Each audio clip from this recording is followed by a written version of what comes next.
The budget has some good aspects which needs to be appreciated, and there are some concerns which need to be looked into and addressed. Good steps are increased capital investment, support to drinking water initiatives, and increasing rural housing.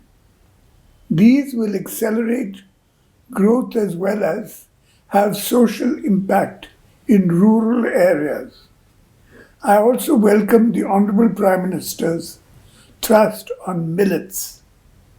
Odisha Millet Mission is a pioneering initiative in the country, and I am happy that millets have been given importance in the budget. The focus on new world technologies like artificial intelligence, Internet of Things, etc., is appreciable. These are some of the good aspects of the budget. The focus on primitive tribal groups is a welcome step. I have concerns regarding the drastic reduction of funds for MGNREGS. This will hit the poor people. The reduction in food security budget, along with reduction in procurement, will hit the poor people as well as farmers. About 80,000 crores was spent on procurement in 21-22, while only about 60,000 crores is kept in this budget. This will cause serious problems in selling crops at minimum support price, while in 2022 an amount of rupees 2 lakh crores was spent under national food security.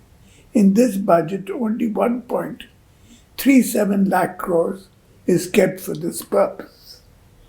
There has been a decrease or no growth in health and education sectors. Now to the point which Odisha BJP always harps on. The budget provision for Ayushman Bharat PMJAY is rupees 7,200 crores for the entire country, and Odisha spends almost rupees 2,400 crores on BSKY in private facilities alone. If we include government facilities, it would be around rupees 6,000 crores annually under Biju Swasthya Kalyan Yojana. Health is an important priority for our state, and we believe in investing and in sincere efforts. હું આશા રખીબી જે ઓડિશા રાજ્ય BJP ନେତୃବୃନ୍ଦ ଆୟୁଷ୍ମାନ ଭାରତ କାର୍ଯ୍ୟକ୍ରମ ନେଇ ଓଡ଼ିଶାବାସୀଙ୍କୁ ଭୁଆଁ ବୁଲାଇବା ବନ୍ଦ କରିବେ। ନମସ୍କାର।